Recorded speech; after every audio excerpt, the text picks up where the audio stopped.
और मैं देख रही हूँ हमारे विशिष्ट अतिथि मंच की ओर बढ़ रहे हैं। तालियों की गड़गड़ाहट के साथ हम अपने विशिष्ट अतिथियों का स्वागत करेंगे।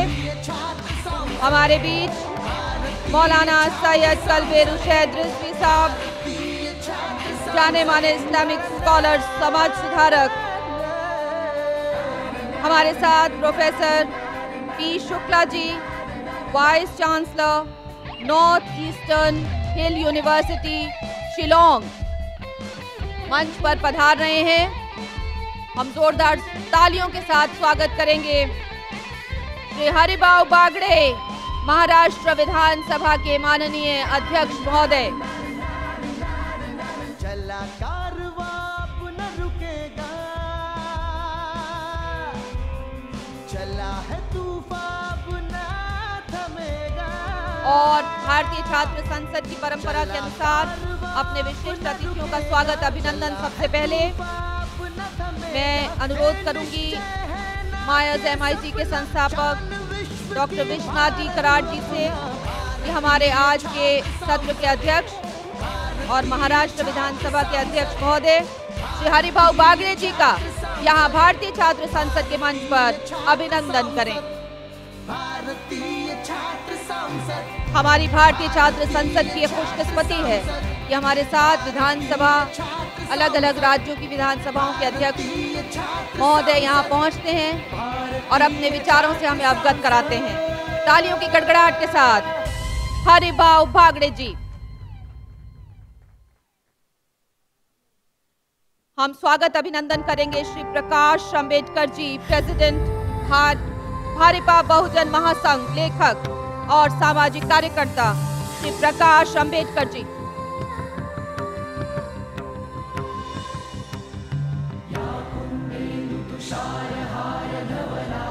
हम अभिनंदन करेंगे मौलाना सैयद कल्बे रुशैद रिजवी साहब, जाने माने समाज सुधारक, वक्ता, इस्लामिक स्कॉलर।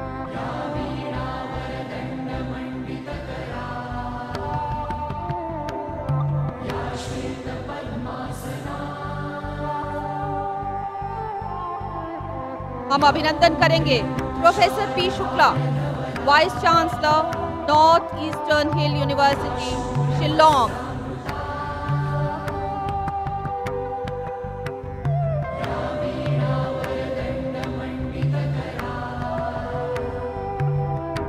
आपकी तालियों के बीच हमारे विशिष्ट अतिथि यहाँ मंच पर विराजमान हो, अपना अपना स्थान लें। तो आज के हमारे सत्र का विषय कास्ट, इंपेयरिंग और रिपेयरिंग इंडियन डेमोक्रेसी। एक बहुत बड़ा सवाल भारतीय छात्र संसद के इस सत्र में हमने उठाने की कोशिश की है और शुरुआत में करना चाहूंगी महाकवि दिनकर की कुछ पंक्तियों के साथ। उन्होंने कहा था, जब तक मनुज का अंतर नहीं कम होगा, शमित न होगा कोलाहल, संघर्ष नहीं कम होगा। हम 125 करोड़ भारतवासी, लेकिन कितनी ही जातियां, यहां तक कि जात पात के आधार पर भेदभाव, मनमुटाव, छुआछूत, राजनीति जाति का शिकार, ये सब कुछ हमारे समाज, हमारे देश में आज भी चलता है। और हम कह सकते हैं कि अगर हमारे लोकतंत्र को कोई धीरे धीरे कुतर रहा है, अंदर ही अंदर गला रहा है, तो वो जाति का दंश ही है। और आज इसीलिए इस महत्वपूर्ण विषय को आपके समक्ष उठाने की कोशिश की है हमने। आइए सबसे पहले कर्टेन रेजर आज के विषय पर, आज के थीम पर।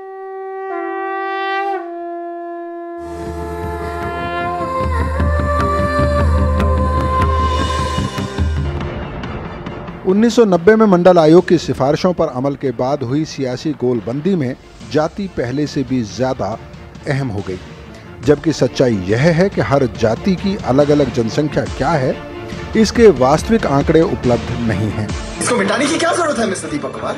इसको बस थोड़ा बदल दीजिए। आरक्षण के बदले लिख दीजिए खैरात। खैरात हमारा जन सिद्धाधिकार है। पिछले 60 साल से SC ST और अब OBC आरक्षण, हमारे बच्चे दिन रात रगड़ रगड़ के पढ़ते रहे और जब एडमिशन का मौका है तो खैरात लूट लीजिए आप लोग। डर लगता है ना मेहनत करने से। हालांकि अब ये समझ गहराती जा रही है कि आरक्षण का जिस हद तक लाभ मिलना चाहिए था और जो उसका लक्ष्य था वो पूरा नहीं हो पाया। सामाजिक और आर्थिक बदलाव के चलते जातियों के समीकरण भी पहले की तरह नहीं रह गए हैं। अच्छा, हमें मेहनत का पाठ पढ़ा रहे हैं आप। हमने आज तक और किया क्या है? अरे भूल गए तो फिर से पढ़ लीजिए इतिहास कि कौन मेहनत करके कमाता रहा है और कौन उसे खैरात समझकर लूटता रहा है। अरे सदियों से दक्षिणा ले लेके भर लिया अपनी पेटियां आप लोगों ने, और हमसे खैरात की बात करते हैं। आपके खेत जोते हमने, आपके फसलें काटी हमने, आपके मवेशी चराए हमने, आपकी बेटियों की बीवियों की डोलियां उठाई हमने, आपके मुर्दे चलाए, जूते सिए, बैल हाके, नाव चलाए, आपके घरों की गंदी नालियों की सफाई की, यहाँ तक कि आपकी टट्टी भी सर पर ढोई हमने। हमें मेहनत सिखाएंगे आप? मंडल विवाद के वक्त ये बहस जोर शोर से उठी कि पिछड़े तबकों में जो आर्थिक तौर पर मजबूत समूह हैं उनको आरक्षण का फायदा न दिया जाए। भारतीय छात्र संसद का सौभाग्य है कि हमारे बीच हमेशा चिंतक, विचारक, शिक्षाविद रहते हैं जिनकी बात को हम सुनते हैं। और आज मैं आमंत्रित कर रही हूं प्रारंभिक उद्बोधन के लिए north eastern hill university Meghalaya के प्रोफेसर पी शुक्ला जी को कि वो आए और आज के विषय पर अपने विचारों को हमसे साझा करें। Professor P Shukla ji.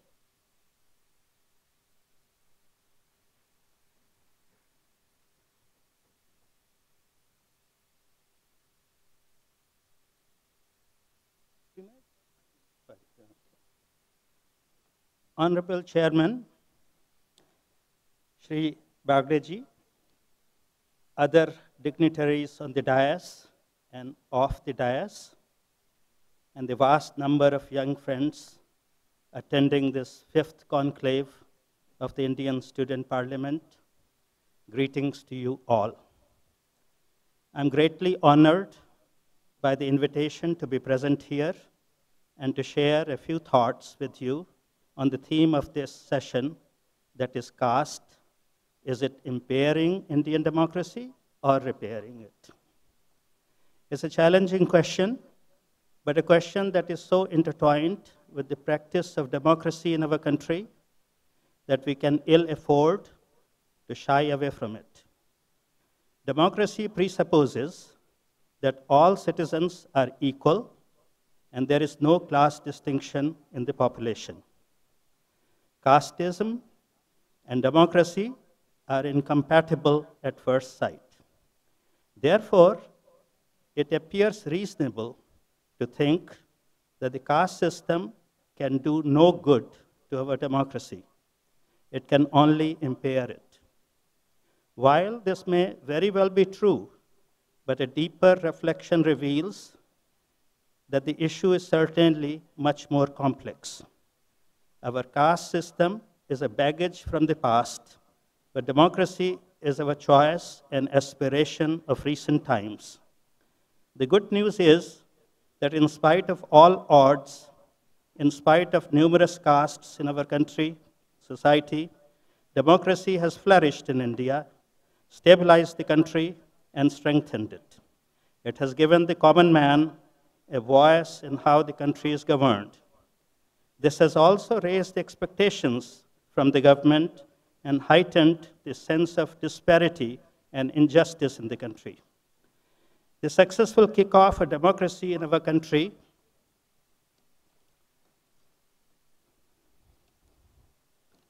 owes a great deal to an overwhelming fervor of nationhood at the end of the British rule. There was a general heartfelt feeling that caste, religion, regionalism is all subservient to patriotism. This spirit that powered the creation of independent India seems to have weakened somewhat in recent times. As the democracy has evolved, its maintenance has encountered serious issues. A democracy can be maintained only if each stakeholder gets a fair share of benefit from it. On one hand, the resources of a poor and populous country are so limited that if spread out uniformly, they are probably inadequate to provide even the minimum basic amenities to each citizen. On the other hand, It is unacceptable in modern times to think that all men are not born equal. It is particularly unacceptable if the disadvantaged people seem to belong to a particular caste. One of the successes of our young democracy is that the so-called backward castes are no longer prepared to tolerate genuine or perceived injustices. Their aspirations have forced some adjustments in our democracy in the spirit of affirmative action.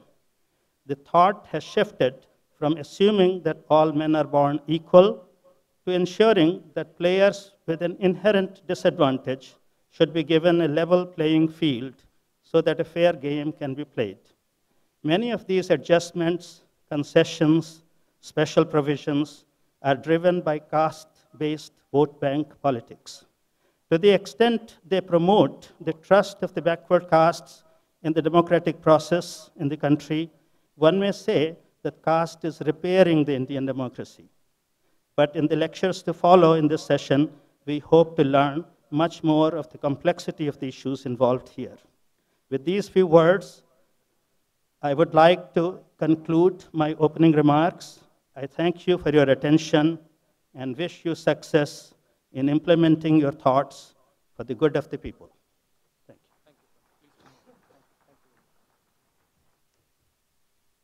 बहुत बहुत धन्यवाद professor साहब। और आगे बढ़ेंगे हम अपने इस कार्यक्रम में, और हमारा सौभाग्य है कि हमारे साथ आज विधानसभा अध्यक्ष महाराष्ट्र के श्री हरिभाऊ बागड़े जी मौजूद हैं। आइए हम सुने माननीय अध्यक्ष महोदय विधानसभा के महाराष्ट्र के माननीय हरिभाऊ बागड़े जी। तालियों की गड़गड़ाहट के साथ हम अपने इस मंच पर उनका अभिनंदन करते हुए आग्रह करेंगे हमें संबोधित करें। मंच पर बैठे हुए हमारे कराड़ साहब, अंबेडकर जी और सभी मान्यवर और सभी छात्र बंधु और बहनों, आज का दिन बड़ा सौभाग्यपूर्ण है कि आज के दिन में हमारे देश की जिन्होंने करिश्मा बढ़ाई वो स्वामी विवेकानंद का भी आज जन्मदिन है। उसके साथ साथ हमारे सभी जानते हैं कि शिवाजी महाराज का माताजी का जिजाऊ का भी आज जन्मदिन है। ये दोनों के प्रति मैं नतमस्तक होता हूँ। मुझे जानकर हार्दिक प्रसन्नता हुई कि प्रत्येक वर्ष में तरह से इस वर्ष भी MIT स्कूल ऑफ गवर्नमेंट और भारतीय छात्र संसद फाउंडेशन पुणे ने 5वीं भारतीय छात्र संसद का आयोजन किया है। मैं मानता हूं कि इस प्रकार का आयोजन न केवल हमारे लोकतंत्र को मजबूती प्रदान करते हैं बल्कि युवा की भागीदारी कई नई संभावनाओं का भी जन्म देती है। इसलिए मैं इस कार्यक्रम के आयोजकों का दिल से बधाई देता हूं। हमारे राष्ट्रीय आंदोलन से लेकर सामाजिक परिवर्तन तक इस संघर्ष में छात्रों का निर्णायक भूमिका रही है। हम देखते हैं कि आजकल विभिन्न छात्र संगठनों में निकलकर कई महानुभाव प्रांतीय और राष्ट्रीय राजनीति को नई दिशा दे रहे हैं। लोकतंत्र का गला घोटने वाले भी उन्हें विरोध किया है।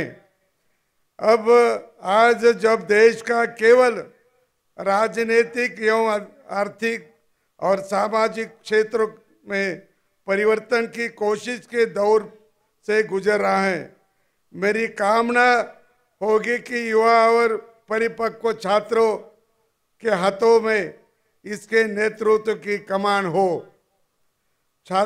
भारतीय छात्र संसद जैसी अच्छी शुरुआत से जहां से और देश के सभी राज्यों से आए हुए छात्रों और एवं मंच पर भागीदारी का सुनहरा मौका मिलेगा, वही देश की ज्वलंत समस्या और विचारों के आदान प्रदान का अवसर भी प्राप्त हो। भारतीय लोकतंत्र फलद्रुप हुआ है, यशस्वी हुआ है। हमारे देश के लोग कम शिक्षा वाले हैं। स्वतंत्रता के समय में हम बहुत ज़्यादा लोग स्कूलों में नहीं गए, उन्होंने हस्ताक्षर भी नहीं आता था, तो भी लोकतंत्र मजबूत हुआ।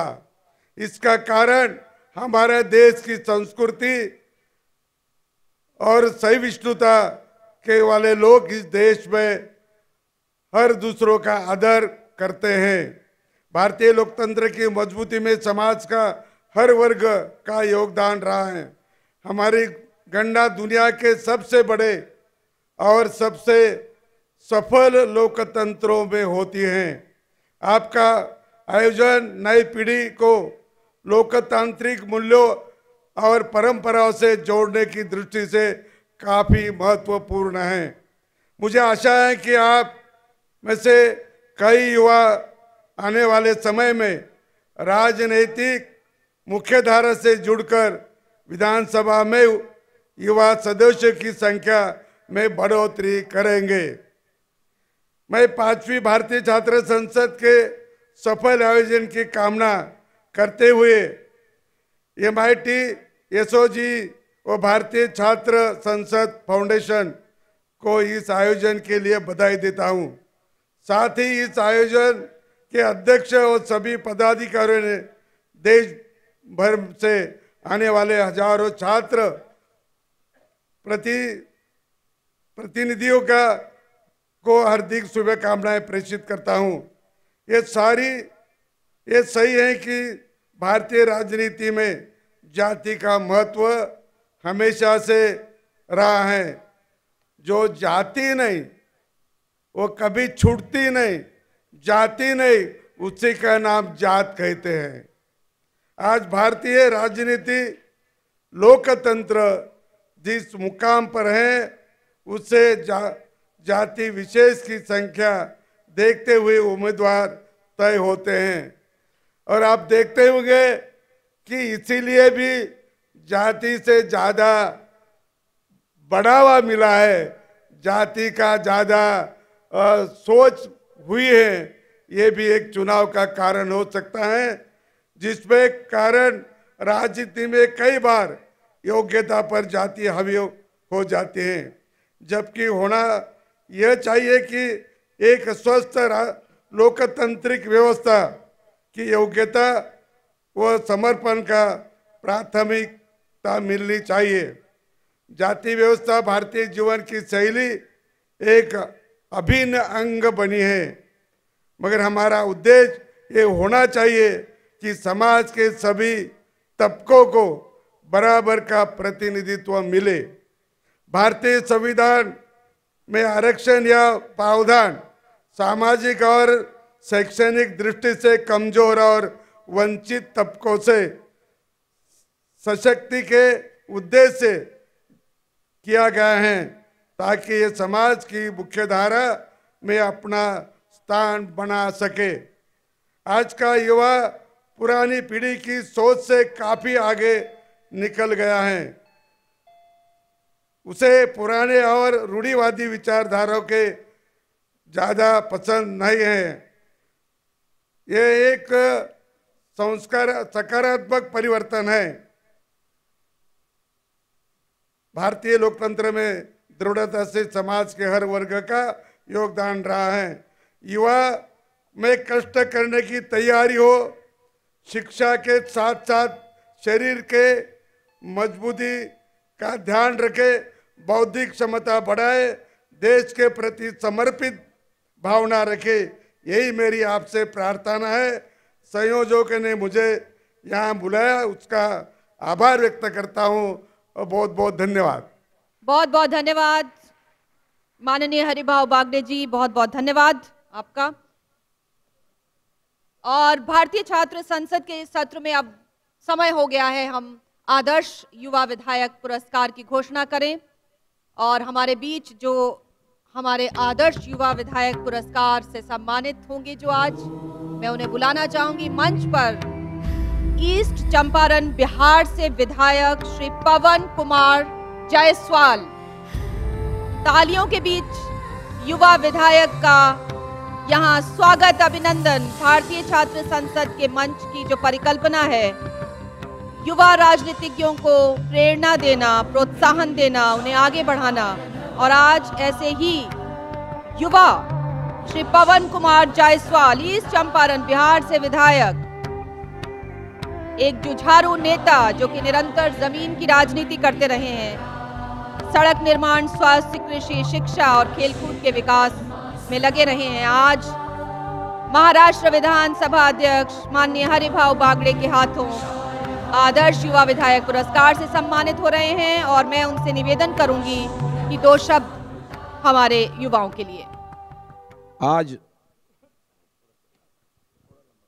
इस मंच पर उपस्थित सम्मानित अतिथिगण, प्यारे भाइयों एवं बहनों, मैं आभारी हूं बापू की कर्मभूमि चंपारण के ढाका विधानसभा क्षेत्र की जनता और भारतीय छात्र संसद का, जिनके पहल से हमें ये सुनहरा पल देखने का मौका मिला है। भाइयों, हम जब राजनीति में आए, मैंने लगातार 5 चुनावों में पराजय का सामना किया है।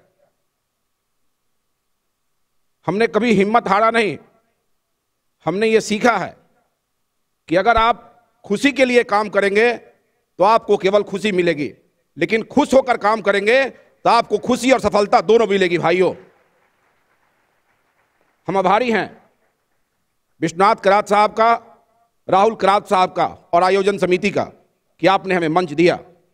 हम आपको विश्वास दिलाते हैं कि आपने जो सम्मान हमें दिया है, हम अपनी ऊर्जा को, अपनी प्रतिभा को आगे बढ़ाकर आपके सम्मान को भी गौरवान्वित करने का काम करेंगे। हमें ताकत मिली है इस सम्मान से। हम माननीय विधानसभा के अध्यक्ष महाराष्ट्र, उनके प्रति आभार व्यक्त करते हैं और विश्वास दिलाते हैं कि चंपारण की धरती से हम आए हैं और हम लोग राजनीति के साथ सामाजिक क्षेत्र में विश्वास करते हैं। 102 कन्याओं की शादी अभी तक हम लोगों ने 3 वर्ष में 275 वर वधुओं की शादी, गरीब कन्याओं की शादी हम लोगों ने कराने का काम किया है। केवल राजनीति नहीं, राजनीति को सामाजिक क्षेत्र में बदलने का भी हम लोगों ने प्रयास किया है। इसी के साथ आप सबों को बहुत बहुत धन्यवाद। बहुत बहुत धन्यवाद, बहुत बहुत शुक्रिया जायसवाल जी। और मंच पर मौजूद हमारे विशिष्ट अतिथि अपना अपना स्थान ग्रहण करें और छात्र नेताओं को अब मौका देने की बारी है। आज के विषय पर उनके विचारों को सुनने का समय है। मैं आमंत्रित करूंगी ध्रुवीन शाह, हमारे साथ हैं, MIT SOG के स्टूडेंट, महाराष्ट्र से आते हैं। ध्रुवीन शाह।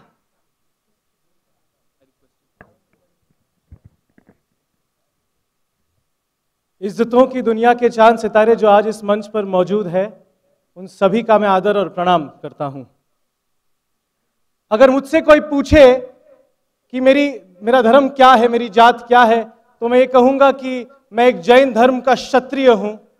अगर आपसे कोई पूछे कि आपका धर्म क्या है, आपकी जात क्या है, तो बड़े सम्मान से कहना कि आप कौन हो। पर एक बात जरूर याद रखना मेरे भाई, कि मेरे मुल्क की आन बान शान जान पर वक्त पड़ जाए, समय पड़ जाए, तो हम हिंदुस्तानी हैं, हिंदुस्तानी है और बस हिंदुस्तानी है। कोई जरूरत नहीं हमें रिजर्वेशन की बात करने की, कोई आवश्यकता नहीं हमें आरक्षण की बात करने की। ये देश एक परिवार है और मेरे हिस्से की रोटी अगर मेरा भूखा भाई खा ले तो उसमें मुझे कभी दुख नहीं हो सकता। मैं अपनी बात नहीं करना आया आपसे, बल्कि आप हजारों स्टूडेंट्स के बीच में आपके दिल में पलने वाली उन तमन्नाओं को आवाज देके इस दुनिया के सामने कहना चाहता हूं कि हमें गर्व है और घमंड है इस देश हिंदुस्तान पर, जिसकी आबादी इतनी है कि दुनिया में जिंदगी के नाम पर जीने वाले जितने लोग नहीं, उससे ज्यादा भारत में भारत के नाम पर मरने वाले लोग हैं। इशारे में कुछ प्रॉब्लम्स कहूंगा आपसे, जरा उसको समझने की कोशिश करिएगा। हमें सिपाही नहीं बदलना, हमें हथियार बदलना है। हमें मुसाफिर नहीं बदलना, रास्ता बदलना है। हमें धर्म या जाति नहीं बदलनी, हमें उसकी परिभाषा बदलना है। हमें एक ऐसा माली चाहिए जो हिंदुस्तान के गुलिस्तान को पानी से नहीं अपने खून से सींचे, और बगिया के सबसे छोटे फूल को भी एहसास हो कि जमीन उसे उतना ही देती है जितना बड़े पौधों को देती है। बड़ा आसान है ब्राह्मण होके ब्राह्मण की बात करना, दलित होके दलित की बात करना। बड़ा मुश्किल है इंसानियत की बात करना। वक्त कम है यारों, पर जाने से पहले एक बात जरूर कहूंगा आपसे। जस्टिस बहुत जरूरी है और जस्टिस को डिफेंड हमें करना है। हर दुखी मन में ज्योत हमें जलानी है। महाभारत तो हर युग की जरूरत है यारों।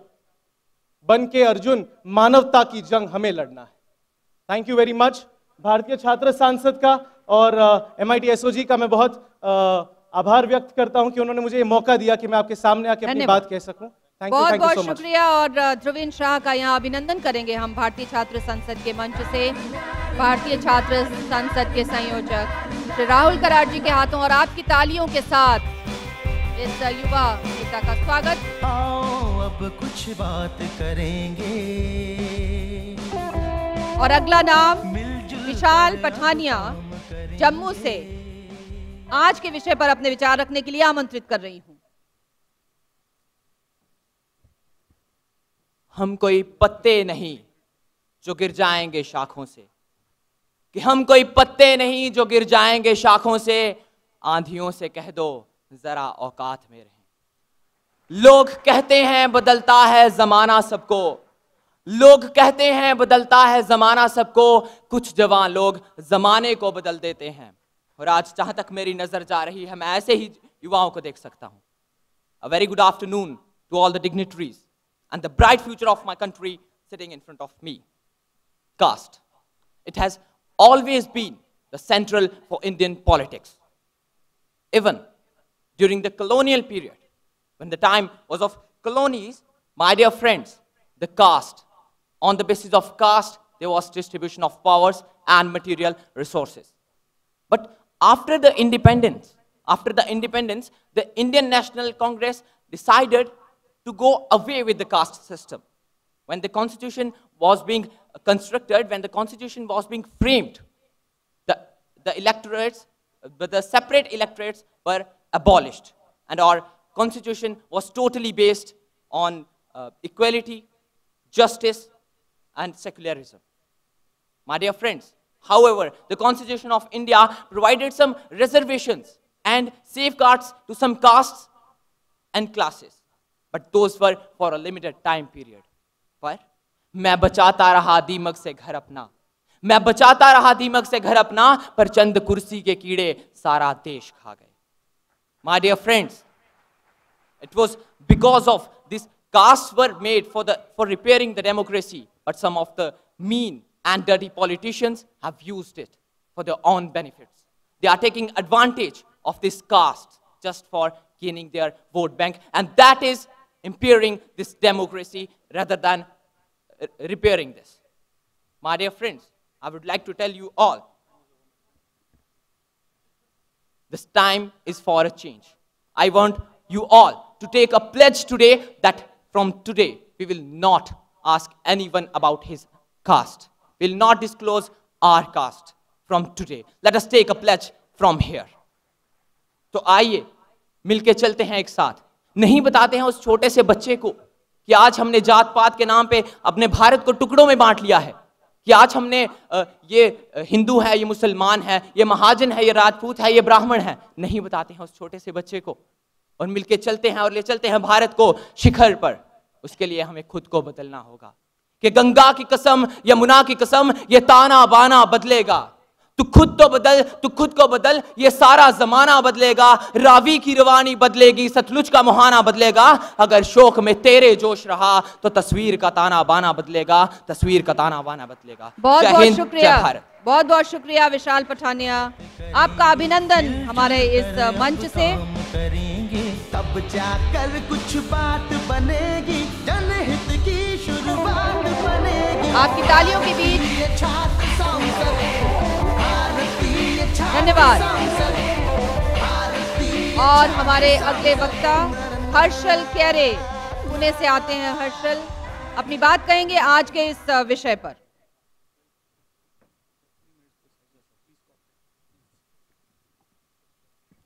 मंदिर मस्जिद गिरजाधर ने बांट लिया भगवान को, मंदिर मस्जिद गिरजाधर ने बांट लिया भगवान को, धरती बांटी सागर बांटा, मत बांटो इंसान को, मत बांटो इंसान को। यूं तो हम समानता की बात करते हैं, मगर आज स्वतंत्रता के 67 साल बाद भी हम रोटी कपड़ा मकान से ज्यादा जाति धर्म के लिए ज्यादा झगड़ते हैं। न जाने कितनी जातियां हैं हमारे देश में। आखिर कब तक ऐसा चलेगा? बदलाव लाना होगा। बदलाव लाना है हमें उस भारत देश में जहां हमारा बच्चा स्कूल कॉलेज में पहला कदम रखता है तो उसे उसकी जाति धर्म पहले पूछा जाता है। यह हमें बदलना होगा, यह हमें बदलना होगा। हम भारतीय संविधान ने तो आर्टिकल 17 एबोलिशन ऑफ अनटचेबिलिटी और आर्टिकल 14 इक्वलिटी बिफोर लॉ को मूलभूत अधिकार बताया है, मगर आज भी मेरे दलित भाई बहनों से गांव में भेदभाव किया जाता है। अरे जब बनाने वाले ने फर्क नहीं किया तो फर्क करने वाले तुम कौन होते हो? सिर्फ कानून बनाने से कुछ नहीं होगा। अच्छे दिन लाने के लिए हमें अपने अंतर्मन से जाति को उखाड़ फेंकना होगा। कुछ जातीय धार्मिक पाखंडी अपने व्यक्तिगत स्वार्थ के हेतु जाति धर्म के नाम पर तुम्हें बहलाते हैं, दंगे फसाद करवाते हैं और तुम भी बिना सोचे समझे उसमें शामिल होते हो। अरे बच्चे तुम्हारे जलते हैं, घर तुम्हारे उजड़ते हैं, उन पाखंडियों के नहीं, वो तो रातों रात एक हो जाते हैं। हम वही इतिहास बार बार दोहराते हैं। हमें चाइना में चाइनीज मिलेगा, रशिया में रशियन, ब्रिटेन में ब्रिटिश मिलेगा, लेकिन भारत में विश्व के हर जाति धर्म का आदमी मिलेगा, लेकिन एक भारतीय नहीं मिलेगा। अरे भारतीयता ही हमारी एक जात होनी चाहिए और इंसानियत हमारा धर्म। वरना अंग्रेजों ने तो कहा ही था भारत सिर्फ एक भौगोलिक प्रदेश है, यह न कभी एक राष्ट्र था न होगा। अरे इसी जाति धर्म की वजह से हम बढ़ गए और अंग्रेजों के गुलाम बन गए, अंग्रेजों के गुलाम बन गए। इसी डिवाइड एंड रूल की नीति से उन्होंने व्यापार करने आए थे और शासक बन गए। हमें आज प्रकाश जी, मौलाना जी, हमें यूनिफॉर्म सिविल कोड लाना ही होगा। और मेरा एक सजेशन आपको कि आरक्षण अगर रखना ही है तो सिंगल जनरेशन बेनिफिट स्कीम पे रखना होगा। मतलब हर घर में सिर्फ एक ही पीढ़ी को एक बार आरक्षण का फायदा मिलना चाहिए। कुसुमाग्रज मराठी में कहते हैं, वो पंक्ति आपको बताना चाहूंगा। बोथट पुतळे पथा पथावर ही थोरांची विटंबना, कणभर त्यांचा मार्ग अनुसरा, वांज गोडवे गाऊ नका। करा कायदे परंतु हटवा जहर जातीचे मनातुनी। नास्तिक आस्तिक असा कुणीही माणुसकीतच देव पहा, उच्च नीच हा भेद गुणास्पद उकिडात त्या कुजू नका। लाख लाख जण माझ्यासाठी जळले मेले विसरू नका, मीच विनवते हात जोडणी वाट वाकुडी धरू नका। क्यों ना हम एक शुरुआत करें आज से, जाति व्यवस्था छोड़कर एक नए भारत की निर्माण करें। हम सब भारत माँ की स्वतंत्रता आंदोलन में अपना योगदान तो न दे सके, लेकिन स्वतंत्र भारत के लिए तो कुछ कर सकते हैं ना। लोग कहते हैं तू अकेला क्या कर लेगा, तेरे पास क्या है? न पावर है न पैसा है। मैं कहता हूं मेरे पास भारत माँ के हजारों साल का इतिहास है, उसके थोर सुपुत्र का आदर्श है, एक सोच है और यह जनता है। मेरे भाइयों बहनों, मंजिल अभी भी दूर है, बहुत कुछ करना बाकी है। उठो मित्रों, बदलाव हमें लाना है। अपने साथ साथ दुनिया को सही राह हमें दिखानी है, ताकि कल तुम भी गर्व से कह सको, माना कि इस जहां को गुलिस्तान बना सके हम, मगर ये भी तो कम नहीं कि रास्ते की कुछ कांटे तो कम कर सके हम। किसी जमाने में भारत से सोने का धुआं निकला करता था, भाईचारा रामयुग हुआ करता था। वो मेरा भारत इतिहास के किसी पन्नों में खो गया है, उसे हमें वापस लाना है। वो सुनहरे दिन फिर से लौटाने हैं। अड़चने तो आएगी, दिक्कतें तो आएगी। वो तो संत तुकाराम, ज्ञानेश्वर, गांधी, तिलक, फुले अंबेडकर, सावरकर और छत्रपति शिवाजी को भी आई थी। हौसला बुलंद रखना होगा, अपने विश्वास को डाल और अंदर की आग को तलवार बनाना होगा। एक मिनट, अंदर की आग को तलवार बनाना होगा। जाते वक्त अटल बिहारी जी की एक पंक्ति सुनाना चाहूंगा। टूटे हुए सपने की सुने कौन सिसकी, टूटे हुए सपने की सुने कौन सिसकी, अंतर को चीर व्यथा पलकों पर टिटकी। हार नहीं मानूंगा, रार नहीं ठानूंगा, काल के कपाल पर लिखता मिटाता हूँ, गीत नया गाता हूँ, गीत नया गाता हूँ। बहुत बहुत शुक्रिया हर्षल केरे, आपके इस जज्बे को हम सलाम करते हैं और आपका अभिनंदन करते हैं। भारतीय छात्र संसद के मंच से हर्षल केरे, आपकी तालियां बज जाएं तो और थोड़ा। Thank you. और अगला नाम मयंक शुक्ला हमारे साथ उज्जैन से आते हैं। मयंक शुक्ला आज के इस विषय पर अपनी बात को रखेंगे। मयंक शुक्ला।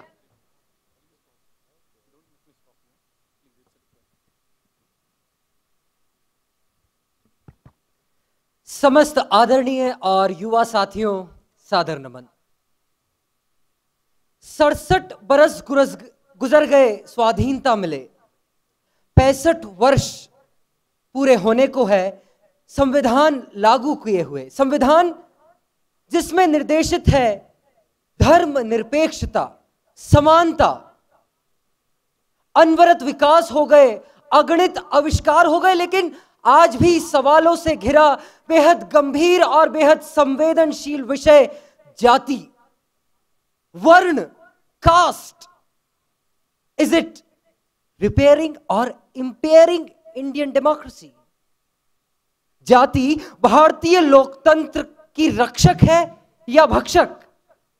और ये प्रश्न इस मंच से इसलिए पूछा जा रहा है क्योंकि कहीं ना कहीं ये वर्ण और जाति का जहर हमारे जड़ों तक पहुंच गया है। ये जहर हमारे लोकतंत्र में घुल गया है, ये जहर हमारी राजनीति में घुल गया है और इसकी वजह से हमारा लोकतंत्र शर्मसार हो रहा है। ईश्वरीय शक्ति ने मनुष्य को बनाया, मनुष्य ने बनाया धर्म।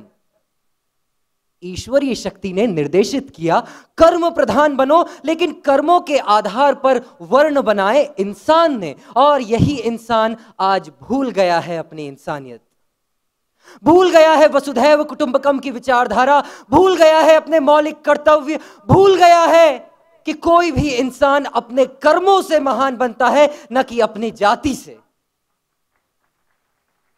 मित्रों, लोकतंत्र स्वतंत्रता, संप्रभुता, धर्म निरपेक्षता और समानता के आधार स्तंभों पर टिका होता है, और इन स्तंभों में से अगर एक भी स्तंभ हटा दिया जाए तो लोकतंत्र स्थिर नहीं रह पाता। देशवासी बढ़ जाते हैं, और जब देशवासी बढ़ जाते हैं तब देश को बांटने में कोई विशेष ताकत नहीं आजमानी होती। जातियां बनाई गई थी वर्गीकरण के लिए, महज वर्गीकरण के लिए, लेकिन आज इसे दुर्भाग्य कहूं या शिक्षण पद्धति का दोष कहूं या जागरूकता की कमी कहूं, हमारा समाज उलझ कर रह गया है इस जातिवाद के जंजाल में। और मेरे 121 करोड़ मासूम भाई बहन रोजाना शिकार होते हैं जातिवाद के आधार पर किए जाने वाले लोकतांत्रिक अवमूल्यन के। अगर हम चाहते हैं कि सही मायनों में देश का विकास हो, अगर हम चाहते हैं कि देश से बेरोजगारी मिटे, बेरोजगार नहीं, अगर हम चाहते हैं देश से गरीबी मिटे, गरीब नहीं, अगर हम चाहते हैं कि देश में सुशासन हो, यानी कि गुड गवर्नेंस हो, तो चाहिए हमें कि हम बात करें कुशल नेतृत्व की। और कुशल नेतृत्व योग्यता के आधार पर हासिल किया जा सकता है, जाति के आधार पर नहीं। हम क्यों भूल जाते हैं कि जाति कोई भी क्यों ना हो, हम सभी की रगों में जो रक्त बहता है वो लाल ही रंग का है। हम सबकी मां तो एक ही है, मां भारती, और हम सबके बीच में रिश्ता तो एक ही है, मानवता का। अगर कोई कमजोर है तो वो भी मेरा अपना है। आओ हम आवाज बुलंद करें बदलाव की ओर। मत सोचना कि तुम अकेले हो, तुम अपना हाथ उठाओ अपने देश के लिए, देखना हजारों हाथ तुम्हारे साथ होंगे। याद करो मुक्तिबोध की पंक्तियां, हमारे ही हृदय का गुप्त स्वर्णाक्षर प्रकट होकर विकट हो जाएगा। हां, चुनौतियां होंगी, होंगी गुत्थियां, होंगी उलझने, होगा घनघोर तिमिर, लेकिन याद रखना जब सुबह होगी अंधेरे फिर मिटेंगे। सूर्य के पथ में खड़े बादल घनेरे कब तलक टिक पाए हैं, मिटकर रहेंगे। बेशक बनेगा हमारे सपनों का भारत, स्वामी विवेकानंद के सपनों का भारत, संकीर्णताओं से परे। जय हिंद, जय भारत, तथा अस्तु। धन्यवाद। धन्यवाद मयंक शुक्ला, बहुत बहुत शुक्रिया और अभिनंदन करेंगे, स्वागत करेंगे इस मंच से इस युवा नेता का, मयंक शुक्ला। अपनी आँख का तारा, तन मन धन से भी है प्यारा। लोकतंत्र है इसकी गरिमा। बहुत बहुत शुक्रिया। और मित्रों, इस सत्र का हमारा जो विषय है जाति की राजनीति और लोकतंत्र पर उसका प्रभाव, और हमारे बीच एक ऐसी शख्सियत, एक ऐसा व्यक्तित्व जिनका सानिध्य हमें मिला है, जिन्होंने बहुजन समाज के कल्याण और उसके उत्थान के प्रति कार्य किया है। भारीपा बहुजन महासंघ के अध्यक्ष, सुप्रसिद्ध लेखक और सामाजिक कार्यकर्ता एडवोकेट प्रकाश अंबेडकर जी हमारे बीच हैं। और आपकी तालियों के बीच मैं आमंत्रित करना चाहूंगी प्रकाश अंबेडकर जी को कि आज के विषय पर अपने विचार हमसे साझा करें, आपकी जोरदार तालियों के साथ।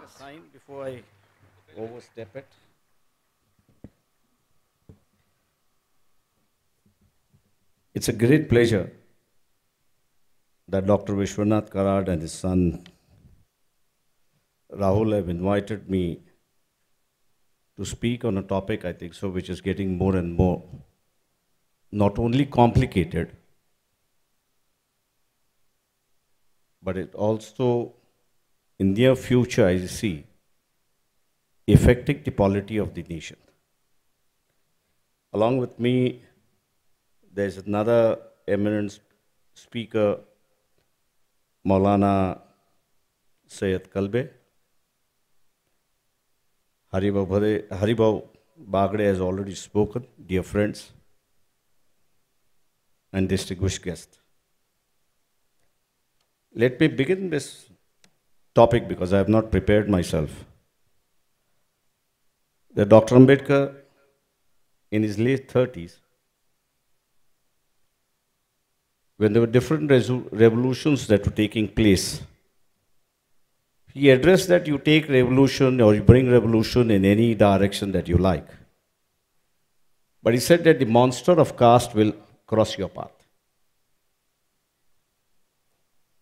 His words of 1930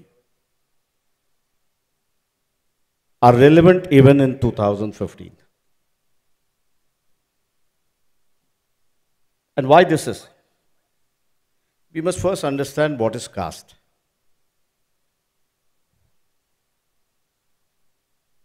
Caste is basically, as first used by the Spanish and then by the Portuguese, refer to as race. And when we see this caste as a race, what is the major element within this caste which binds them together? It's a fellow feeling within this caste for those who are members of the caste. It's a positive feeling for those who are members of the caste, and there is anti-fellow feeling for those who are not the members of the caste. And this is where we either despise a person within a society,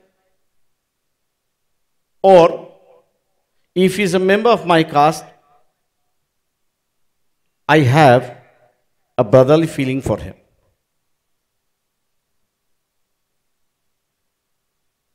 If this is considered within a democracy, I think so we are confusing. Forms of government is not a part of democracy.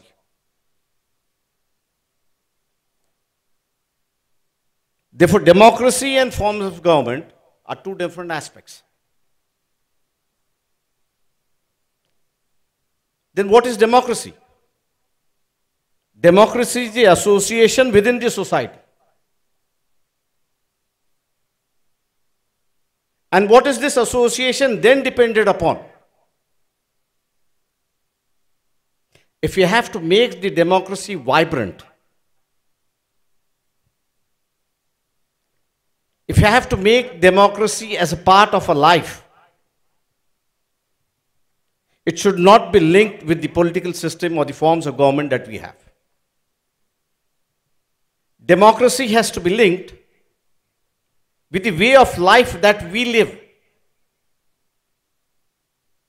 And our way of life then needs to have certain amount of principles which are basic for the flourishing of the democracy. Now, what can be these points of unity or understanding?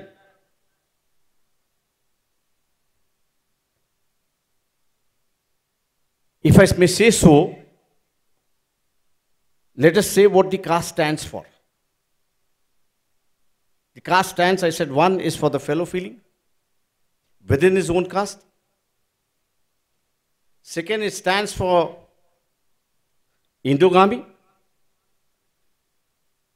Second, it stands for the, third, it stands for the social stratification of the society. Fourthly, it stands for certain amount of heritage, either creative or imaginative, that we believe that my forefathers or the earlier generations has followed. Third is the, fifth is the rituals. And last is the social, customary values that we believe. These are the indices of the caste. And I may say so, everybody present over here will have to make a conscious decision whether today he is a part of this system or no. Whether he adores this value or no. Whether he imbibes this in his daily life.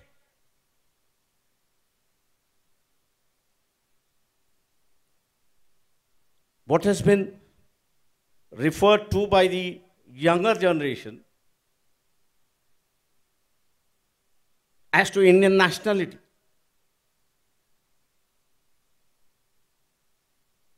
These values which I have enumerated, which consist of caste, and then what are the values of a nationality? A nationality should have its own historical value based either on culture. It has to have some national values which are based on ideology. Nationality is something which is based on some heritage. Now, if each caste is going to have its own heritage, and if each caste is going to have its own customary social life, I would like each of you to just wait for a minute and ponder what is going to be the situation if they are going to clash with each other. And today I may say so, the Honorable Tibetan Prime Minister used the Samuel Hamilton's clash of civilization. Are we not witnessing the same thing within the Indian society, that there is a clash of culture and clash of civilization within each caste? And therefore, I would say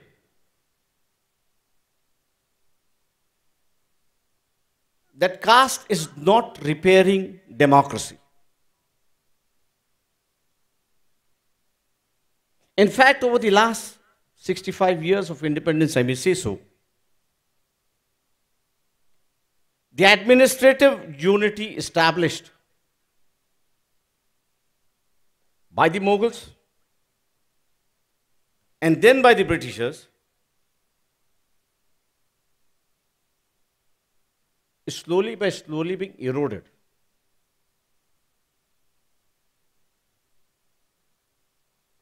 Eroded in terms of values, eroded in terms of understanding,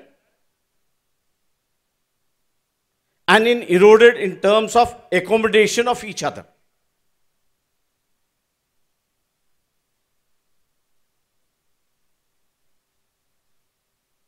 The founding fathers of the Constitution, being the wisest man of those periods, they believed that this clash of civilization, which is going to remain in this society for a long period of time,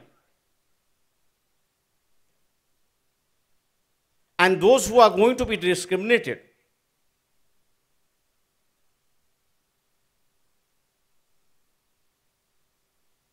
will need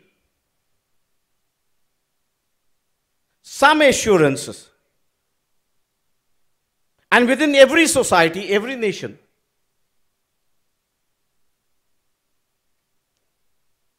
there is some form of assurances given to those people who feel that we have been left out.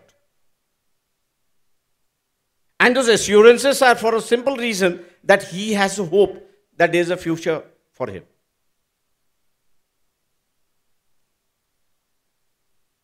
And therefore, what I'm saying, there's no accommodation, is that we have now started questioning this theory of accommodation each other.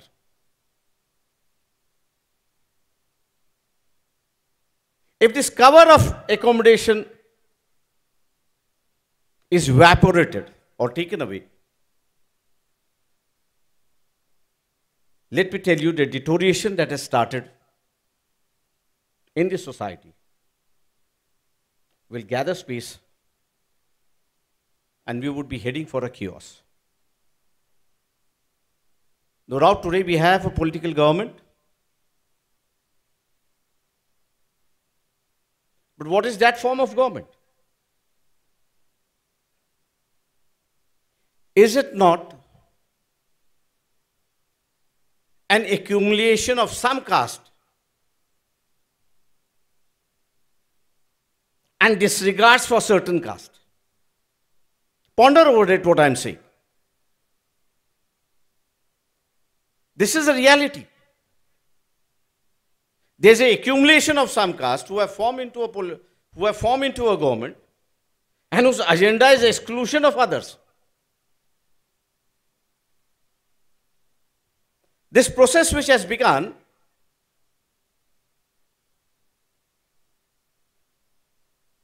has eaten up into the polity of the political parties. And therefore, the first casualty, as I see,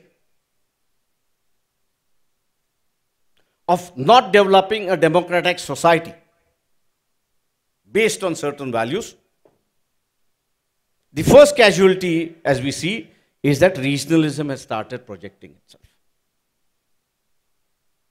And regionalism has started projecting itself at the cost of nationality.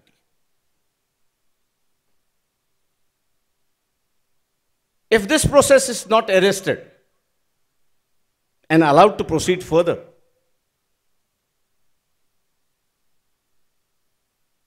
the clash of civilization which I see and the accumulation of caste within caste, that is again going to begin at the lower level.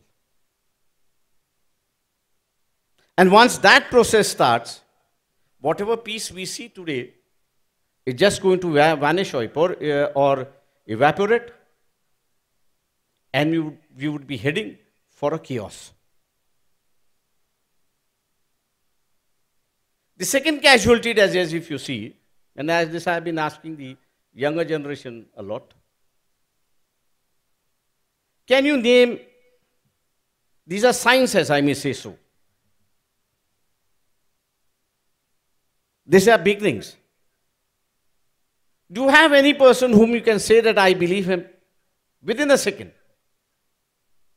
Not after thinking over. And why this situation has arisen? This situation has arisen because we have one methodology of adjusting, or one methodology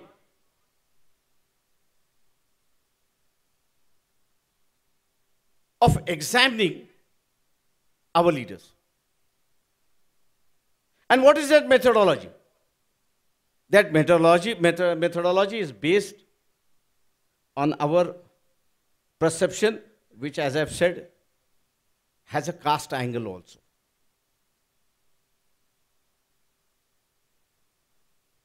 And since we are loyal more to our caste,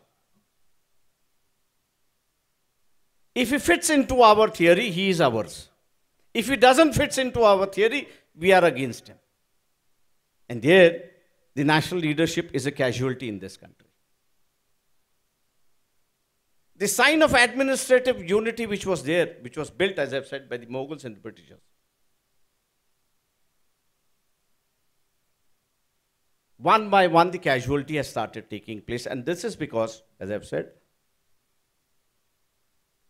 we are not ready to seriously think about caste and its effects on building a society, and building a society which has a democratic at its base, and that which will lead towards nationalism.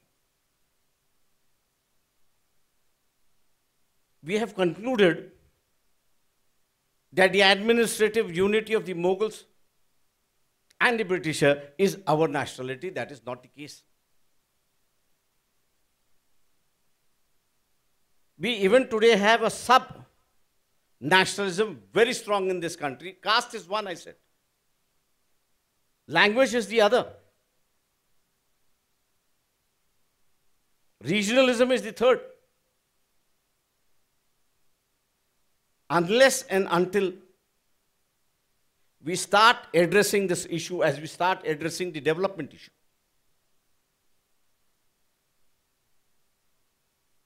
caste is not going to evaporate with development.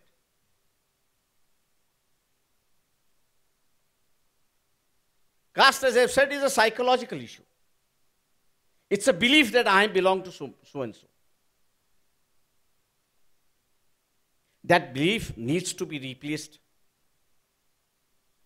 And that replacement is going to be the base of democracy and the base of building up an Indian society in this country. This base needs to be chalked out.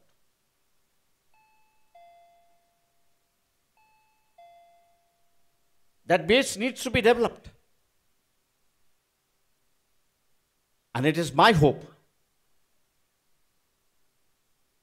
the younger generation has started ignoring caste.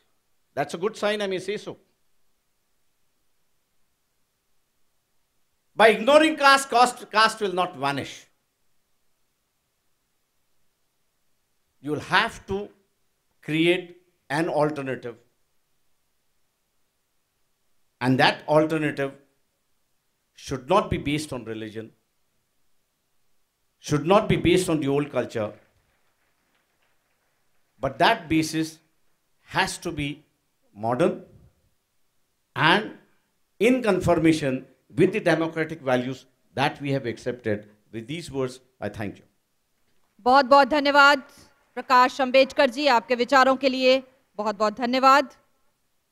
और अब जिस शख्सियत को हम यहाँ आमंत्रित कर रहे हैं वो जाने माने समाज सुधारक हैं, इस्लामिक स्कॉलर हैं, चिंतक हैं, विचारक हैं और यंगेस्ट मेंबर हैं मुस्लिम पर्सनल लॉ बोर्ड के। उनकी साफगोई, उनके रिफॉर्मिस्ट विजन और उनके राष्ट्रवादी होने के नाते वो IAS के निशाने पर भी हैं। मित्रों, मौलाना सैयद कल्बे रुशैद रिजवी साहब हमारे साथ हैं। हम आमंत्रित करेंगे मौलाना सैयद कल्बे रुशैद रिजवी साहब को आए और अपने विचार हमसे साझा करें। तालियों की गड़गड़ाहट के साथ मौलाना सैयद कल्बे रुशैद रिजवी साहब।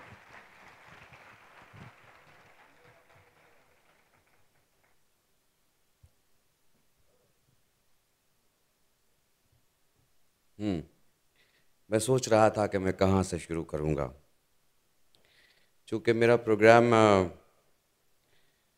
मेरे भाई छोटे करात साहब ने दोपहर के बाद रखा था इज़्ज़त मआब अन्ना जी के साथ, लेकिन सडनली उन्होंने कहा कि आपको इस वक्त बोलना है। आपके प्यार पे यकीन रख के मैंने हाँ कह दिया कि आप थकेंगे नहीं मुझे सुनने में।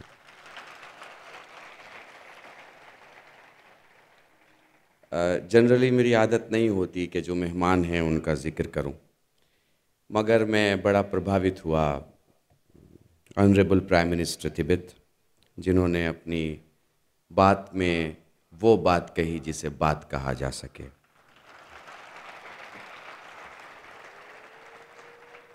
बड़े करात साहब हमारे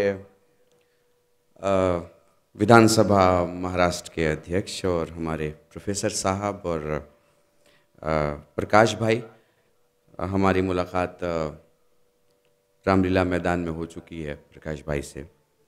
छोटे करात साहब और हमारे ये छोटे छोटे उम्र के मगर बड़े बड़े हौसलों के स्टूडेंट, जिन्होंने ये दिखाया कि भारत की खेती में उगने वाला कोई भी फल छोटा नहीं होता, मीठा हुआ करता है। वक्त मेरे पास कम है और बातें करनी हैं। नीचे बहुत सारे हमारे प्रोफेसर्स हैं जिनका प्यार और जिनकी इज़्ज़तें मुझे मिलती रहती हैं। ये पहला प्रोग्राम है, हिंदुस्तान नहीं एशिया का पहला प्रोग्राम है जिसमें जवान बैठा है और बस बैठा है, ना कोई बाहर जाता है और ना कोई आता है। और शायद ये विश्वास है देश के लिए कि तुम खड़े रहो, हम बैठे हैं, जब तुम थक जाओगे तो हम खड़े हो जाएंगे।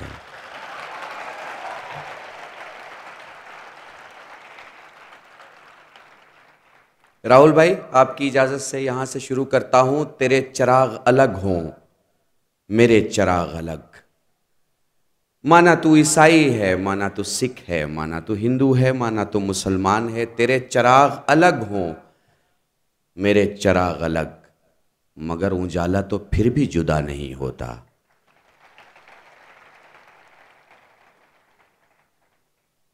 जो ये उजाला है ना, जो ये प्रकाश है, प्रकाश का कोई रंग नहीं होता। प्रकाश तो बस प्रकाश होता है। वो सूरज से आए तो भी प्रकाश होता है, चांद से आए तो भी प्रकाश होता है, हीरे से आए तो भी प्रकाश होता है, चिराग से आए तो भी प्रकाश होता है, और माँ की दुआओं से आए तो भी प्रकाश होता है। हाँ, मुझे ये सब्जेक्ट दिया गया है कि मैं सॉरी आपसे ये बात करूं कि ये जात पात के ताने बाने हमारी डेमोक्रेसी को कमज़ोर करते हैं या मजबूत करते हैं, उनको ताकत देते हैं या उन्हें ख़त्म करते हैं। देखो भाइयों, सबसे पहले तो हमें एक दो बातें समझनी होंगी। मज़हब जो है ना, वो बड़ी अच्छी चीज़ होती है। ज़ू में जाने वाले किसी इंसान ने, जिसने हर देश का सब कुछ देख लिया, जब आखिर में पहुंचा तो उसने एक बहुत बड़ा आईना देखा, और जिस आईने पे लिखा था भयानक जानवर। बाहर आया तो उसने ज़ू मैनेजमेंट से पूछा, भाई ये भयानक जानवर क्यों लिखा था? तो ज़ू वाले ने कहा, भाई हम टिकट सिर्फ जानवर दिखाने के लिए नहीं लेते, हम टिकट कुछ मैसेज देने के लिए भी देते। तो उसने पूछा, भाई मैसेज क्या है इसमें? तो कहा, जो जानवर बंद है ना पिंजड़ों में, असल में वो जानवर नहीं है। अगर इंसान के पास धर्म है तो उससे अच्छा कोई इंसान नहीं, और अगर इंसान का कोई धर्म नहीं तो उससे भयानक कोई जानवर नहीं है।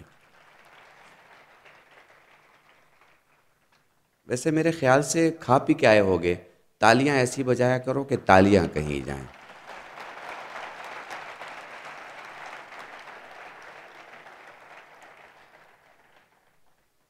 अब सवाल यह है कि मज़हब नहीं सिखाता आपस में बैर रखना, तो ये कास्टिज्म कहाँ से आ गई? मैं तुमसे एक सवाल करता हूँ, क्या पूजा के फूल लेते वक्त किसी भी मंदिर के पुजारी ने जात पूछी थी? क्या किसी भी मौलवी के पीछे नमाज पढ़ते वक्त मौलवी पलट के पूछता है कि तुम किस जाति और प्रजाति के हो? नहीं।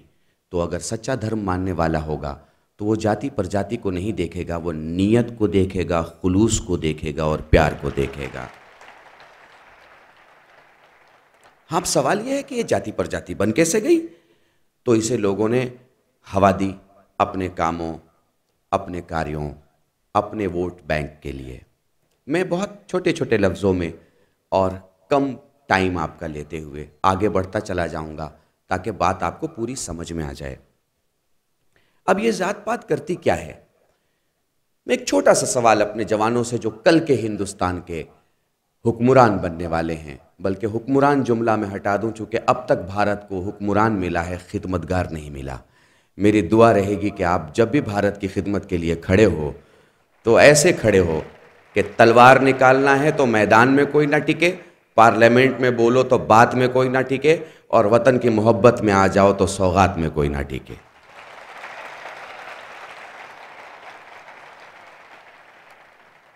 देखो, बड़ा अजीब मसला है ये, हमें वोट बैंक के लिए यूज किया गया, कभी इधर के लिए कभी उधर के लिए। मुझे एक बात बताओ, एक मकान जल रहा हो, डायस पे बैठे हुए मेरे बहुत मोअज़्ज़िज़ दोस्त मौजूद हैं, मैं इनसे भी सवाल करता हूं। एक मकान जल रहा हो, मैं कुरान पढ़ता हुआ गुजर जाऊं, तुम बाइबल पढ़ते हुए गुजर जाओ, तुम गीता पढ़ते हुए गुजर जाओ, तुम रामायण पढ़ते हुए गुजर जाओ, तुम ऋग्वेद, सामवेद, अजवेद, पुराण पढ़ते हुए गुजर जाओ, मुझे इंसाफ से बताओ, क्या किताबें तुम पे लानत नहीं भेजेंगी? क्या किताबें ये कहेंगी कि तू बहुत अच्छा धार्मिक इंसान है, तू किताबें पढ़ता हुआ चला जा रहा है और मकान जल रहा है? नहीं, किताबें कहेंगी किताबें छोड़ दे, पानी उठा और जलती हुई आग को बुझा। क्योंकि जलते को जलाना इंसानियत नहीं है, बल्कि जलते को पानी से बुझाना इंसानियत है। यही सारी किताबों का संदेश है। अब आगे आ जाते हैं, जब हम एज ए इंसान खड़े होते हैं इस देश की खिदमत के लिए, तो बस मेरा एक जुमला याद रखना, और शायद एक दो बात कह के मैं अपनी बात ख़त्म करूँगा, क्वेश्चन और आंसर सेशन होगा। याद रखना और इसे अपने अंदर उतार लेना। जब इंसान बेहोश होता है, इंसान बेहोश होता है तो उसे पानी की छींटों की ज़रूरत होती है, मगर जब समाज बेहोश हो जाता है तो उसे खून की छींटों की ज़रूरत होती है। तुम्हें अपने अपने समाज में आगे निकलना होगा और देखना होगा, क्योंकि हम हर समाज में फैली हुई बुराई का ठेकरा और नारियल सियासत पे फोड़ देते हैं। ऐसे नहीं चलेगा। हमें समाज को साफ बनाना पड़ेगा। जिस दिन हमारा हिंदुस्तान का समाज जाग जाएगा, उस दिन किसी सियासत मदार की ताकत नहीं है कि हम में अलग कर दे, हम में फूट डाल दे और हमें इत्तेहाद से हटा दे। हमें अपने आप को एक होना होगा, और अपने आप को एक होने के लिए हमारे समाज को एकजुट होना होगा, और समाज को एकजुट होने के लिए अच्छा इंसान बनना पड़ेगा। और जब अच्छा इंसान डेमोक्रेसी की खिदमत करेगा, तो मैं यकीन के साथ कह सकता हूं, मेरे आए हुए सारे हिंदुस्तान से एक एक प्रतिनिधि से बस एक ही सवाल, मुझे इंसाफ से बताओ, किसी दरख्त को अगर हरा भरा देखना है तो क्या ये तरीका सही है कि तुम डाल पे चढ़ जाओ और पत्तों को पोंछ के लाल बना दो, या ये तरीका सही है कि जड़ में पानी डालो? तुम मुझे इंसाफ से बताओ।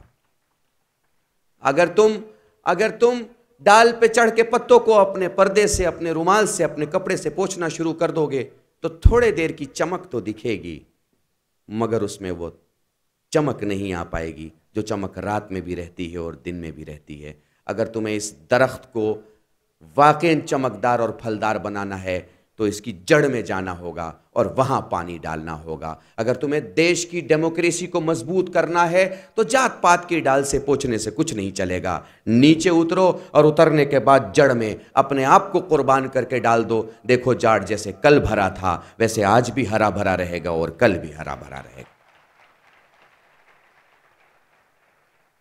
याद रखना, मैं एक शेर कभी पढ़ा करता हूं, मोहब्बतों में आजकल जो पॉलिटिक्स में प्रॉब्लम है ना, मोहब्बतों में दिखावे की दोस्ती ना मिला, अगर गले नहीं मिलता तो हाथ भी ना मिला।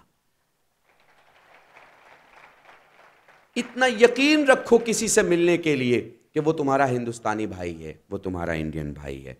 मुझसे दीपक चौरसिया जी ने एक सवाल किया था, मुसलमानों को मोदी से क्या चाहिए? बड़ा ट्रिपिकल जुमला है और आप भी सोच रहे होंगे पता नहीं मौलाना कल्बे रुशैद क्या कहेंगे। तो मैंने जो वहाँ कहा वो यहाँ कह के अपनी बात ख़त्म कर दूँगा। मैंने कहा, मोदी लिखा जाता है उर्दू में मीम, वाव, दाल और ये। मीम से मोहब्बत दे दें, वाव से वफादारी दे दें, दाल से दयानतदारी दे दें, ये से यकीन दे दें कि जितना वो हिंदुओं के नेता हैं उतने ही बड़े वो मुसलमानों के नेता हैं। हम कल भी अपने देश के प्रधानमंत्री को सलाम करते थे और आज भी सलाम करते हैं।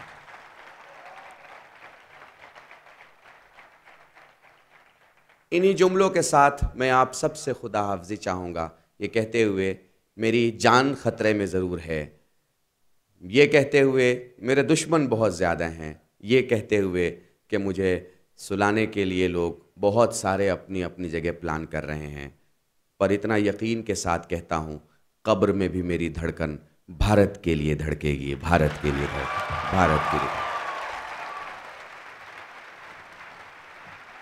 बहुत बहुत धन्यवाद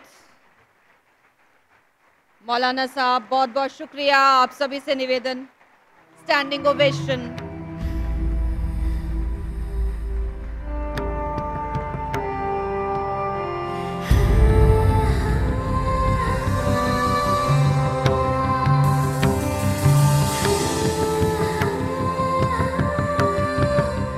मित्रों, भारतीय छात्र संसद का दायरा बढ़ रहा है। हमारा स्वरूप पैन इंडियन हो रहा है, अखिल भारतीय हो रहा है। 21 जून 2014 को मित्रों श्रीनगर में कश्मीर स्टूडेंट पार्लियामेंट का भी आयोजन हुआ, जहां सैयद फजल कशानी साहब ने इसका आयोजन किया। उनसे भी हम गुजारिश करेंगे, आज हमारे बीच मौजूद हैं, लेकिन उससे पहले हम सवाल जवाब लेंगे और हमारे साथ हमारे दो विशिष्ट मेहमान यहाँ खड़े हैं जिनसे सवाल जवाब होंगे।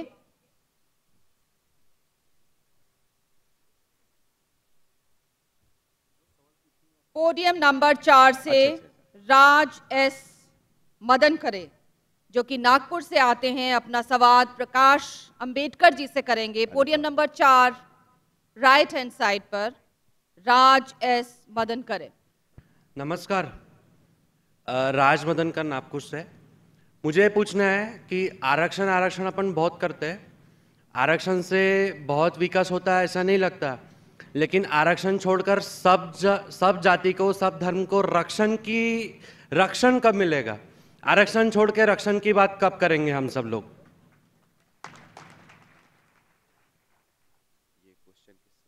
रक्षण मैं समझता हूँ कि सरकार की अपेक्षा हम लोग जब करते हैं तो बाहर के आक्रमण से हम लोग रक्षण मानते हैं, लेकिन अंदर का जो रक्षण है वो मैं समझता हूँ कि हम लोगों को ही अपना रक्षण करना होगा।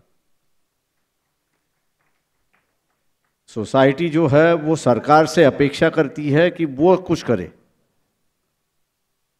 मैं आप लोगों से पूछता हूँ कि आप लोग सरकार के लिए, यहाँ की देश के लिए क्या कर रहे हैं? What is your contribution to the nation? Your contribution to the nation should be that your security is going to be your issue and not the issue of the government. अगर यही तरीका रहा तो मेरे ख्याल से यहाँ से हम लोग आपस की जो लड़ाई झगड़े है, डिफरेंसेस है, उसको कंट्रोल करने में और उसको मिटाने में हम लोग ही आपस में वहाँ पर आगे आ जाएंगे।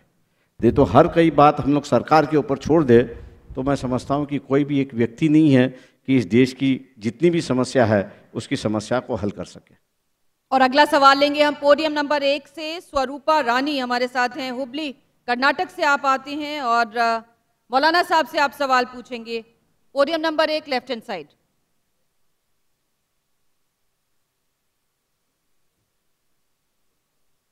Audio please. हमारे कॉन्स्टिट्यूशन में इक्वालिटी और इनडिस्क्रिमिनेशन जैसे बातें कही जाती है, और जहाँ की हम लोग ये इक्वालिटी और इनडिस्क्रिमिनेशन लाना चाहते हैं, हमको पहले जब हम लोग फर्स्ट स्टैंडर्ड में एडमिशन लेते हैं उस फॉर्म में कास्ट और रिलीजन नाम की जो कॉलम है उसे मिटाना नहीं चाहिए?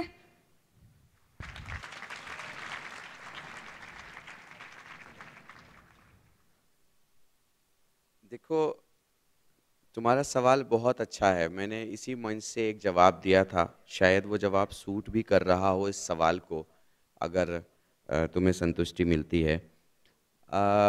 हिंदुस्तान इज्जतों की वो चादर है जिसमें लाखों धागे लगे हुए हैं। अब अपनी अपनी चॉइस का एक एक धागा अगर अलग कर लें तो हमें हमारा धागा तो मिल जाता है, लेकिन चादर तार तार हो जाती है। इसलिए इस देश को अब ज़रूरत है उन कायदों की, उन कानूनों की जो जवान हिंदुस्तान को काम आए। मैं सिर्फ एक चीज़ ऐड करूंगा, शायद मेरे हज़ारों स्टूडेंट को बहुत सारे जवाब मिल जाएंगे। मैं छोटा था, मेरी माँ ने मेरे लिए एक कपड़ा बनाया और उस कपड़े को बड़े प्यार से मुझे पहनाया। मैं थोड़ा बड़ा हो गया, मेरी माँ ने फिर वही कपड़ा पहनाया, मेरा बदन थोड़ा और बड़ा हो गया। अब वो कपड़ा छोटा पड़ रहा था क्योंकि मेरा बदन बड़ा हो रहा था। जब मैं बड़ा हो गया और मुझसे वो कपड़ा पहनने को कहा जा रहा है तो ये मेरे लिए मुश्किल है कि मैं वो कपड़ा पहनूं। मुझे लगता है भारत के चलाने वाले, भारत के कानून बनाने वाले, भारत के कानून में संशोधन करने वाले, भारत के इज्जतमाब पार्लियामेंटेरियन को अब सोचना चाहिए कि जवान हिंदुस्तान को कुछ नए कानून की ज़रूरत है। धन्यवाद। धन्यवाद। और अगला सवाल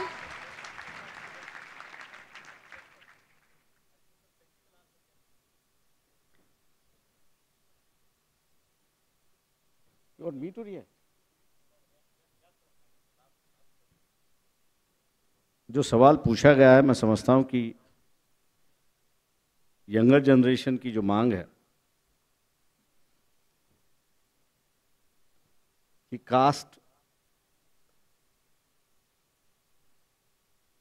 सर्टिफिकेट से, शायद वो लिविंग सर्टिफिकेट हो या एंट्री सर्टिफिकेट हो, इससे निकलना चाहिए। मैं समझता हूँ कि ये जो मांग है इस पर सरकार ने गौर करना चाहिए। हरिबा बागड़े यहाँ पर बैठे हैं कि जो स्पीकर है, मैं उनसे गुजारिश करता हूँ कि इन संसद की जो आवाज़ है उस पर उनकी सरकार भूमिका ले,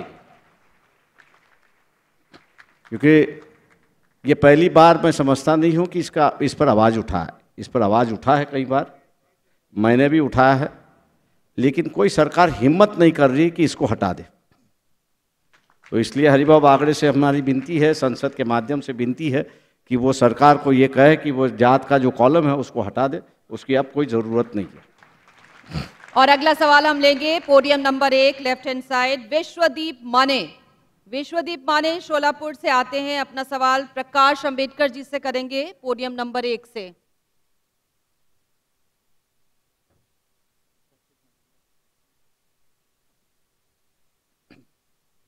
Good morning, sir. Sorry, good afternoon. My question is that when we speak that liberty, equality, and fraternity are the core principles of democracy, then caste and reservation, doesn't it hampers the equality and liberty? मेरे ख्याल से आप लोगों ने एक सोचना चाहिए कि अपने परिवार में भी जो बच्चे होते हैं वो एक तरीके नहीं होते। जो कमज़ोर होते हैं उसके लिए विशेष ध्यान दिया जाता है, और विशेष ध्यान इसलिए दिया जाता है कि वो उसकी जो डेवलपमेंट है वो किसी प्रकार की हैम्पर ना हो, या जो दूसरे अच्छे बच्चे उसके मुताबिक वो आ जाए। ये जो पारिवारिक फॉर्मूला जो है, मैं समझता हूँ यही पारिवारिक फॉर्मूला जो है वो कॉन्स्टिट्यूशन ने एक्सेप्ट किया है कि कानूनी तौर पर सभी जन सरीके हैं, दे आर ऑल इक्वल। लेकिन ये ऑल इक्वल के अंदर जो कुछ अनइक्वल है, उस अनइक्वल को इक्वल पे लाने के लिए कोई विशेष सुविधा देने की ज़रूरत है। और ये विशेष सुविधा मैंने जैसे कहा कि घर में होती है, वैसे ही ये सुविधा देश के राजनीति में संविधान के माध्यम से आया है। हम लोग इसको जब तक सीखेंगे नहीं कि those who are at a disadvantage, और ये डिसएडवांटेज उसकी निकालने के लिए हम लोगों को कुछ ना कुछ तो भी करना चाहिए। We should make our efforts. ये जब तक हम लोग एक्सेप्ट नहीं करते, मैं समझता हूँ, तब तक ये जो पॉलिसी मैटर्स जो है कि why we discriminate other, why we give facilities to others, इसका मेरे ख्याल से हम लोग समझ नहीं पाएंगे। हम लोग सिर्फ रट रहते हैं कि भैया इक्वालिटी है तो एवरीबडी इज इक्वल, लेकिन हालात में वैसे इक्वालिटी नहीं होती है, उसमें कई कई तरीके से अप्स एंड डाउन्स होती है। जो socially up and downs common होते हैं, उस socially common up and downs जो होते हैं, उसके लिए अप करने के लिए मेरे ख्याल से ये एक सुविधा है कि जिस सुविधा को हम लोग ने स्वीकारनी चाहिए, ऐसा मैं मानता हूँ। बहुत बहुत शुक्रिया आप दोनों वक्ताओं का, हमारे तमाम सवालों के जवाब देने के लिए आपका शुक्रिया। और आपको हम ये याद दिलाना चाहेंगे, बताना चाहेंगे कि 2 बजे ठीक हमारा अगला सत्र शुरू होगा, जो कि बैक टू बेसिक्स, रोटी कपड़ा और मकान विषय पर होगा, जिसमें अन्ना हजारे, रघु ठाकुर जी आएंगे और हमारे वैलिडिक्टरी सेशन शुरू होगा 4 बजे, जिसमें महाराष्ट्र के मुख्यमंत्री देवेंद्र फडणवीस जी होंगे। और आज आदर्श मुख्यमंत्री का पुरस्कार भी यहाँ पर घोषित होगा। हमारे साथ मध्य प्रदेश के मुख्यमंत्री शिवराज सिंह चौहान जी भी रहेंगे। आप सबसे गुजारिश है कि आप समय की पाबंदी के साथ यहाँ हाजिर हों। और अब वक्त है रेजोल्यूशन का मित्रों, अभी जाने का वक्त नहीं है, रेजोल्यूशन का वक्त है, जिसे देवेंद्र आपको पढ़कर सुनाएंगे।